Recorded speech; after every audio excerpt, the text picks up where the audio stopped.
आप सभी का स्वागत है आपकी अपनी YouTube channel GK study mission में।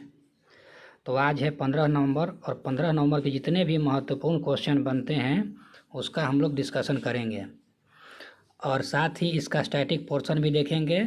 प्लस इसमें जो सुपर फास्ट सीरीज हम चला रहे हैं वो सुपर फास्ट सीरीज भी ऐड है, तो उसमें जो भी महत्वपूर्ण क्वेश्चन है उसको हम लोग सुपर फास्ट की तरह तेज़ी से रिवीजन करते हैं। तो आपको अगर कंटेंट अच्छा लगता है तो चैनल को ज़रूर सब्सक्राइब कर लीजिएगा और कंटेंट जब भी हम लाते हैं तो आपके लिए बेहतर ही लाते हैं। और आप कंटेंट को देखिए, कंटेंट अगर आपको पसंद आता है तो चैनल को ज़रूर सब्सक्राइब कर लीजिएगा। और ये जो कंटेंट है आपको एग्ज़ाम में ज़रूर देखने को मिलेगा। तो चलिए क्वेश्चन की तरफ चलते हैं। क्वेश्चन है, हाल ही में 42वें अंतर्राष्ट्रीय व्यापार मेला की शुरुआत कहाँ किया गया है? तकियावां नंबर के है तो 42वां नंबर के है। तो कहता है कि अंतर्राष्ट्रीय व्यापार मेला, तो कहीं पे इसका अंतर्राष्ट्रीय की जगह पर वैश्विक मेला भी लिख देगा, तो आप इसको भी ध्यान रखिएगा। तो क्या है? अंतर्राष्ट्रीय व्यापार मेला है। एक क्रम का कौन सा है? तो 42वें नंबर का है। तो ये भी आपको याद रखना है कि कितने नंबर का जो है अभी जो हाल फिलहाल में जो अंतर्राष्ट्रीय व्यापार मेला शुरू हुआ है तो उसका नंबर कितना है, तो आपको नंबर भी याद रखना है। तो 42वें नंबर का ये है। और ये कहाँ पे हो रहा है? तो ये हो रहा है भारत मंडपम। भारत मंडपम कहाँ पे? तो दिल्ली में है। और भारत मंडपम में ही G20 शिखर सम्मेलन संपन्न हुआ था, तो ये भी आप ध्यान रखिएगा। और कहा जा रहा है कि कब शुरू हुआ है? तो 14 नवंबर को शुरू हुआ है। और कब तक चलेगा? तो 27 नवंबर तक चलेगा। और इसका आयोजन जो है ना, इंडिया इंटरनेशनल ट्रेड फेयर जो है ये क्या है, इसका आयोजन किया है। तो आप इसका आयोजन जो है ना कौन किया है ये भी आप याद रखिएगा। और उद्घाटन किसने किया था? तो अनुप्रिया पटेल और सोमनाथ। तो अनुप्रिया पटेल और सोमनाथ कौन है? तो केंद्रीय वाणिज्य एवं उद्योग मंत्री हैं। तो आप इनका भी नाम याद रखिएगा। ये नाम आपसे एग्जाम में पूछ सकता है कि जो अंतर्राष्ट्रीय मेला संपन्न हुआ इनमें से कौन से हैं जो संबंधित नहीं है। तो ये आपको ऑप्शन नंबर में ये क्या दे देगा? दोनों का नाम दे देगा। और कब से कब चल रहा है? तो 14 नवंबर से 27 नवंबर तक चल रहा है। तो इसका जो थीम है, तो आप थीम भी याद रखिएगा। थीम क्या कहता है कि वसुधैव कुटुंबकम। तो वसुधैव कुटुंबकम था। G20 का भी जो थीम था वो भी यही था, वसुधैव कुटुंबकम था। तो ये भी आप याद रखिएगा। तो कहता कि इसमें कितने देश शामिल था? तो 13 गो देश शामिल था। और 25 राज्य समेत कितने प्रतिभागी था? तो 3500 प्रतिभागी इसमें शामिल है, यानी 13 देश और 35 राज्य, ये दोनों मिलाकर कितना प्रतिभागी इसमें शामिल हुआ है? तो 3500। तो ये भी आप याद रखिएगा। और पर्यटन राज्य, तो आपसे ये क्वेश्चन डायरेक्ट पूछेगा कि अभी जो हाल ही में जो कौन सा मेला चल रहा है, अंतर्राष्ट्रीय व्यापार मेला जो चल रहा है, इसका पार्टनर राज्य कौन सा है? तो पार्टनर जो राज्य है वो बिहार और केरल है। आप इसको याद रखिएगा। पार्टनर राज्य पूछेगा और फोकस राज्य पूछेगा। तो फोकस राज्य में रहेगा दिल्ली रहेगा, जम्मू कश्मीर है, झारखंड है, महाराष्ट्र है और यूपी है। तो आप इसमें जो भी क्वेश्चन महत्वपूर्ण बन रहा था इसका पूरा हम डिस्कस कर लिए। इससे एक भी क्वेश्चन बाहर एग्जाम में नहीं आएगा। तो आपको कंटेंट अगर अच्छा लगता है तो चैनल को ज़रूर सब्सक्राइब कर लीजिएगा, ताकि जब भी हम वीडियो अपलोड करें आपको मैसेज उसका मिल जाए। अब इसका स्टैटिक पोर्शन क्या है? तो SCO शिखर सम्मेलन अभी संपन्न हुआ है हाल ही में। वो कहाँ पे हुआ है? तो वो भी भारत में हुआ है। और 13वां WTO मंत्री स्तरीय जो सम्मेलन हुआ है वो कहाँ पे होगा? यानी जो 13वां जो WTO का मंत्री शिखर सम्मेलन होने वाला है, स्तरीय पर जो सम्मेलन होगा, तो UAE में संपन्न होगा। कब होगा? तो 2024 में। और ये मंथ भी अगर लिखा है तो इस फरवरी महीना में ये होगा, यानी आने वाले साल में जो है ना 13वां WTO का मंत्री स्तरीय सम्मेलन होगा। 22वां विश्व सतत विकास शिखर सम्मेलन कहाँ हुआ था? तो नई दिल्ली में हुआ था। और 12वां विश्व हिंदी सम्मेलन, आप इसको भी याद रखिएगा, ये अभी हाल फिलहाल में संपन्न हुआ है। तो ये आपसे एग्जाम में पूछ सकता है कि 12वां जो हिंदी जो सम्मेलन हुआ ना, तो आपसे डायरेक्ट ऐसे पूछ सकता है कि विश्व हिंदी सम्मेलन कहाँ पे हुआ है? तो फिजी देश में हुआ है। और नंबर पूछेगा केवां नंबर के है? तो 12वां नंबर के है। तो अभी दोनों याद रखिएगा कि फिजी देश में हुआ है और 12वां नंबर है। और विश्व हिंदी दिवस कब मनाया जाता है? तो 14 सितंबर को मनाया जाता है। वैश्विक बाजरा सम्मेलन, वैश्विक जो बाजरा सम्मेलन है वो कहाँ मनाया गया है? तो नई दिल्ली में मनाया गया है। और बाजरा से संबंधित ये भी नरेंद्र मोदी का एक गाना भी गाया गया है, जिसके लिए ग्रैमी अवार्ड के लिए चयनित किया गया है उस गाना को। नेक्स्ट क्वेश्चन है, हाल ही में पाब्लो पिकासो की woman with the watch, woman with the watch रहेगा या फेम ए ला माट्रे, ये दोनों में से कोई लिखा हुआ रहेगा, तो आप दोनों को याद रखिएगा। नीलामी कितना में हुआ है? तो यानी पाब्लो पिकासो का एक पेंटिंग था, उस पेंटिंग का नाम क्या है? Woman with the watch. क्या है? वुमन विद द वॉच या फेम ए ला मांट्रे। तो कहता है कि इसको नीलामी किया गया है, तो नीलामी किया गया है तो कितना में बिका है? तो 139 मिलियन डॉलर में क्या हुआ? भी बिका है। और ये कब इसका नीलामी किया गया था? तो 8 नवंबर 2023 को न्यूयॉर्क में सोथबी की नीलामी किया गया था। तो इस समय क्या होता है? इसको नीलामी किया गया। और ये जो नीलामी किया गया है इस दूसरी नंबर का, 21वें नंबर का है, दूसरी सबसे महंगी पेंटिंग बिका है। तो पहला सबसे महंगा कब बिका है, ये भी आपको ध्यान में रखना है, क्योंकि अगर इससे पूछ सकता है कि अगर पहला अगर पूछ दिया तो आपसे एग्जाम में छूट जाएगा, इसलिए पहला भी ध्यान रखना है। तो जो सबसे पहला जो पेंटिंग हुआ था तो 2015 में इसको बोली लगाया गया था। तो जब पहला जो पेंटिंग का जो बोली लगा था उस समय उसका रेट क्या था? तो 179.3 मिलियन डॉलर में बिका था। तो ये सबसे हाईएस्ट था। और अभी जो उसका पेंटिंग का जो कीमत लगा है वो दूसरे नंबर पे है। तो उस समय जो पेंटिंग हुआ था तो उस पेंटिंग के लिए क्या था? लेस फेम डी अलगर। तो ये भी याद रखना कि लेस फेम दी अलगर के लिए जो है पेंटिंग बनाया गया था, इसलिए वो पेंटिंग बिका था कितना में? 179.3 मिलियन डॉलर में। और अभी जो पेंटिंग किया था यह पेंटिंग पिकासो की प्रेमिका, तो अभी जो पेंटिंग बनाया है उसमें क्या सूचित किया गया? तो उनका जो प्रेमिका है मैरी थेरेसे वाल्टर का चित्र बनाया गया है। और ये जो चित्र बनाया गया ना, इस पेंटिंग के लिए जो है बहुत ही शानदार पेंटिंग बना है। और इस पेंटिंग को जो है कि बोली लगाया गया जिसकी कीमत कितना है? तो 139 मिलियन है, 139 मिलियन डॉलर। ये भी याद रखिएगा कि केवें नंबर पे है तो सबसे महंगाई में दूसरे नंबर पे है। आपसे ये भी क्वेश्चन पूछ सकता है। और अब इससे ज़्यादा क्वेश्चन इससे आने की संभावना नहीं, इसलिए इतना ही है, इससे ज़्यादा इससे क्वेश्चन नहीं बनेगा। नेक्स्ट क्वेश्चन है, भारत रत्न अवार्ड, जो भारत रत्न अवार्ड दिया जाता है तो उसमें कितना राशि दिया जाता है? ये क्वेश्चन आपसे पूछ देगा कि भारत रत्न जो है उसमें कितना अवार्ड दिया जाता है, अवार्ड जो मिलता है उसमें कितना राशि देता है? तो भारत रत्न जब अवार्ड दिया जाता है तो उसमें कोई भी राशि नहीं दिया जाता है। राशि के बदले उसमें क्या दिया जाता है कि जिस व्यक्ति को अगर मिलता है उसको कुछ सुविधाएँ दिया जाता है, जैसे कहीं पे फंक्शन उसमें पढ़ा जाता है, पास बनता है उसमें फ्री दिया जाता है, मतलब उनको सुविधा प्रदान किया जाता है। जिस व्यक्ति को भारत रत्न मिलता है तो आप सीधा से याद रखिएगा कि जिस व्यक्ति को भारत रत्न मिलता है उन्हें सुविधा प्रदान किया जाता है, सुविधा प्रदान किया जाता है, बल्कि उनको पैसा या कोई राशि नहीं दिया जाता है। मेजर ध्यानचंद पुरस्कार की राशि कितना है? तो मेजर ध्यानचंद पुरस्कार के लिए 25 लाख दिया जाता है। चाणक्य रक्षा संवाद 2023 का आयोजन कहाँ हुआ था? तो नई दिल्ली में हुआ था। तो ये भी आप याद रखिएगा, ये आपसे पूछ सकता है आने वाले एग्जाम के लिए। भूटान पक्षी महोत्सव की वापसी कितने साल बाद हुआ था? तो कितने साल बाद हुआ अभी हाल फिलहाल में? तो 3 साल के बाद हुआ है। बीच में 3 साल पहले जो हुआ है इसको बंद कर देगा था, लेकिन अभी फिर इसको क्या कर दिया, महोत्सव को शुरू किया गया है।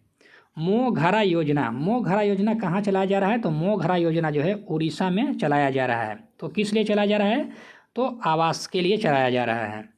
विश्व सुनामी जागरूकता दिवस कब मनाया जाता है? तो 5 नवंबर को विश्व सुनामी जागरूकता दिवस मनाया जाता है। तो अगर आपको कंटेंट अच्छा लगता है तो चैनल को ज़रूर सब्सक्राइब कर लीजिएगा, ताकि आने वाले एग्ज़ाम के लिए आप तैयार रहें। और जो भी कंटेंट हम दे रहे हैं वो हाई लेवल का कंटेंट है, आप उसको 2 बार 3 बार पढ़िए और उसको नोट डाउन करिए। और इसका जो PDF है हम टेलीग्राम पे प्रोवाइड कर दिए हैं, आप टेलीग्राम से जाकर डाउनलोड करके रिवीजन कर लीजिएगा। हाल ही में भारत सरकार द्वारा व्यापारियों के एकाधिकार को तोड़ने के लिए कौन सी योजना लाया जाएगा। यानी कह रहे हैं कि व्यापार पे जो है ना, जो व्यापार होता है उसमें व्यापारी का एकाधिकार होता है, उसमें मूल्य फिक्स करने के लिए उसका एक क्या है एकाधिकार बना हुआ है। तो उसको तोड़ने के लिए जो सरकार है ना एक योजना ला रहा है। उस योजना का क्या नाम है, पीएम किसान भाई योजना। तो ये आप याद रखिएगा, पीएम किसान भाई योजना। और इसका उद्देश्य क्या है कि फसल की कीमतों को निर्धारित करने वाले जो व्यापारी होता है उसका एकाधिकार को तोड़कर किसानों को सशक्त बनाना। तो आपसे यही दो क्वेश्चन पूछ सकता है कि जो व्यापारियों के एकाधिकार तोड़ने के लिए कौन सी योजना चला जा रहा है। तो आपसे योजना यही पूछेगा कि योजना का नाम पूछेगा। तो पीएम किसान भाई योजना चला जा रहा है और इसमें किसको सशक्त बनाना है, तो किसानों को सशक्त बनाना है। आपसे यही दो क्वेश्चन पूछेगा।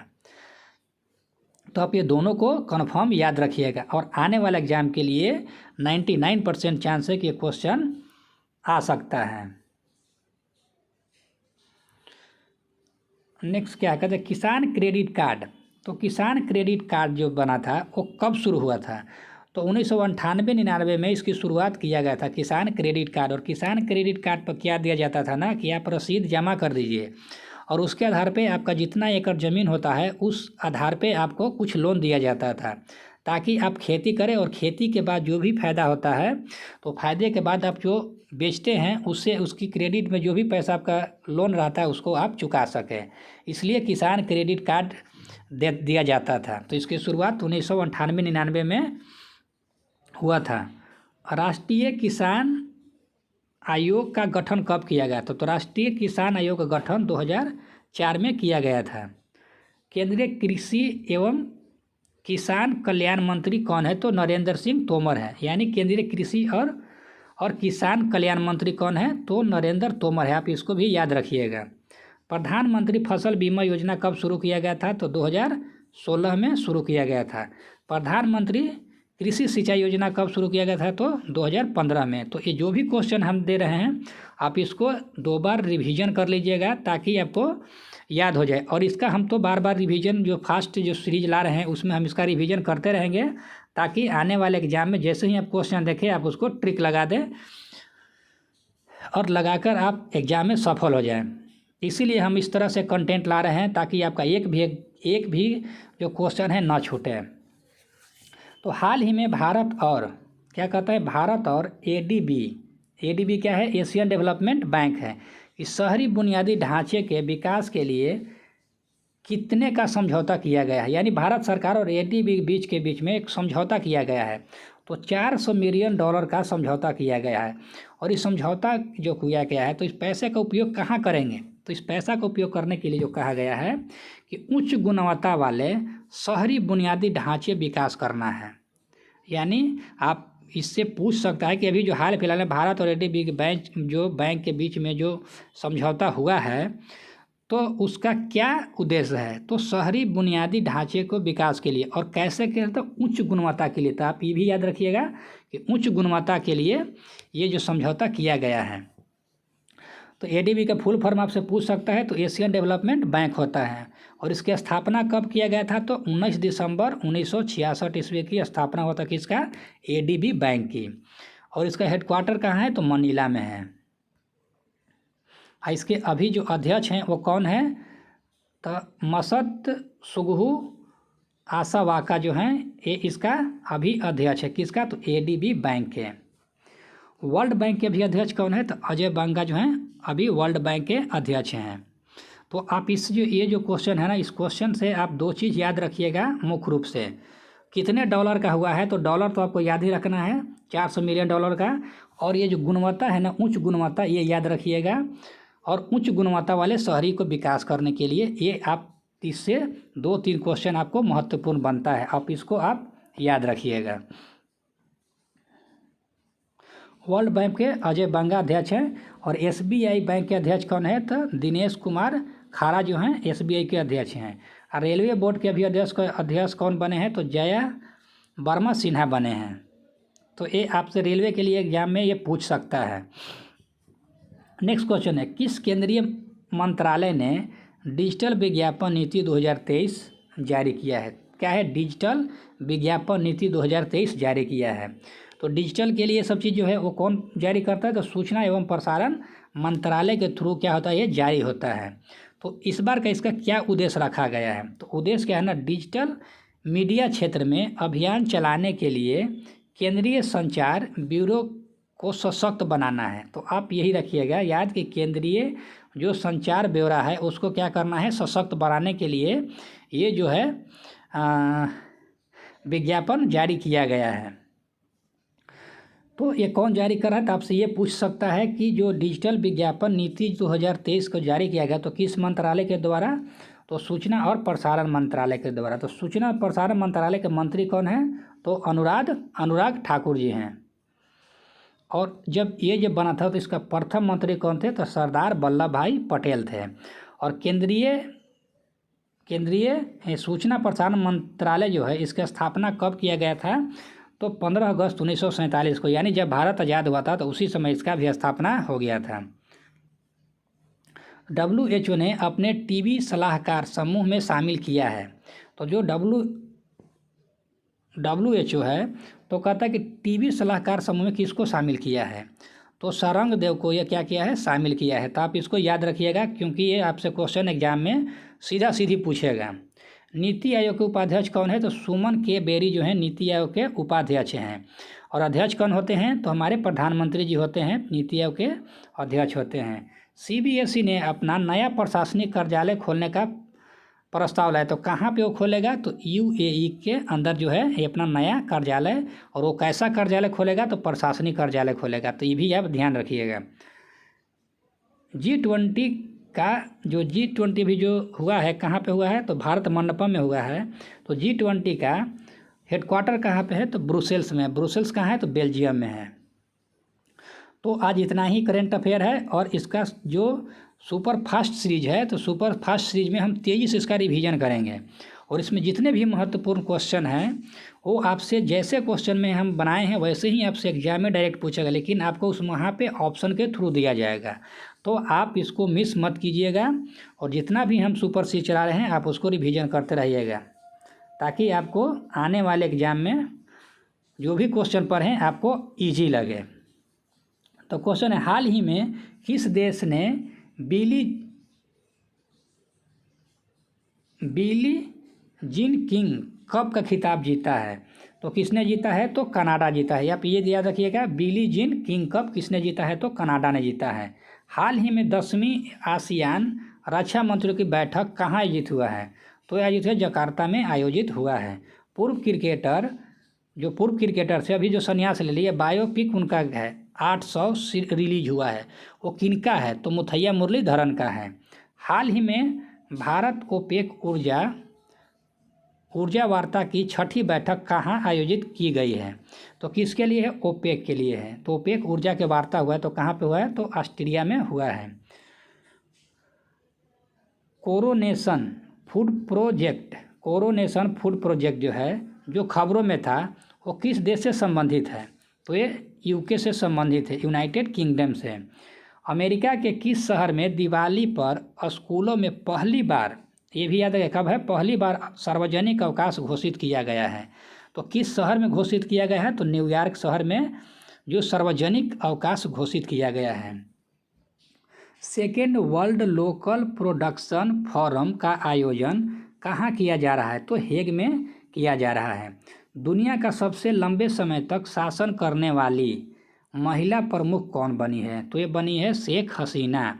और शेख हसीना कौन है, तो बांग्लादेश के PM हैं। और हाल ही में भारत और बांग्लादेश के बीच एक समझौता हुआ है, वो किस चीज़ के लिए, तो डीजल के सप्लाई के लिए। भारत और किस देश ने चिकित्सा उत्पाद विनिमय पर समझौता किया है, तो नीदरलैंड के साथ समझौता किया है। किस मंत्रालय द्वारा स्वच्छ दिवाली शुभ दिवाली अभियान शुरू किया गया है, तो आवास और शहरी मंत्रालय के द्वारा शुरू किया गया है। सुविधा वंचित जनजाति समूह विकास मिशन का शुभारंभ किसने किया है, तो किसके लिए है, तो जनजातीय के लिए है। सुविधा से वंचित जो है उनके लिए एक अब मिशन चला जा रहा है। तो पीएम जो हमारे प्रधानमंत्री जो हैं नरेंद्र मोदी जी ने इसको उद्घाटन किया है। नेक्स्ट क्वेश्चन है, एयर क्वालिटी इंडेक्स में 287 के साथ दुनिया का सबसे प्रदूषित शहर कौन सा बना है? तो नई दिल्ली बना है। कुआलालंपुर में होने वाले FIH hockey main junior world cup में किसे भारत का कप्तान बनाया गया है? तो उत्तम सिंह को बनाया गया है इसका कप्तान। किस में है? तो हॉकी में है। तो ये जूनियर हॉकी टूर्नामेंट होने वाला है, तो ये याद रखिएगा इसको भी। किस देश ने विमान भेदी मिसाइल की आपूर्ति के लिए भारत के साथ एक समझौता पर हस्ताक्षर किया है? तो क्या है? विमान भेदी मिसाइल है। तो इसके आपूर्ति के लिए जो है भारत किसके साथ समझौता किया है? तो रूस के साथ। किस देश को समुद्र के अंदर, यानी किसी देश को समुद्र, कौन से देश है जहाँ समुद्र के अंदर ज्वालामुखी फटा है और ज्वालामुखी फटने के बाद एक नया द्वीप मिला है? तो कौन सा है? तो जापान है। तो इसके बारे में हम डिटेल से पिछले वीडियो में बताए हैं 2-3 दिन पहले। आप उसको अगर डिटेल्स देखना है तो आप वीडियो को ज़रूर, पीछे जितने जो वीडियो दिया गया है आप उसको करेंट अफेयर का जो है उसको आप देख लीजिएगा। Next, Dada Saheb Phalke IFFF award में कौन सा सह संचालित भागीदारी बना है? सह संचालित जो भागीदार बना है किसमें? दादा साहेब फाल्के में। तो बना है जियो मार्ट। तो आज के लिए इतना ही। अगर वीडियो का कंटेंट अच्छा लगता है, जो भी हम कंटेंट बना रहे हैं, अगर आपको हेल्पफुल लगता है तो वीडियो को लाइक और सब्सक्राइब ज़रूर कर लीजिएगा, ताकि जब भी हम वीडियो अपलोड करें आपको इसका नोटिफिकेशन मिल जाए।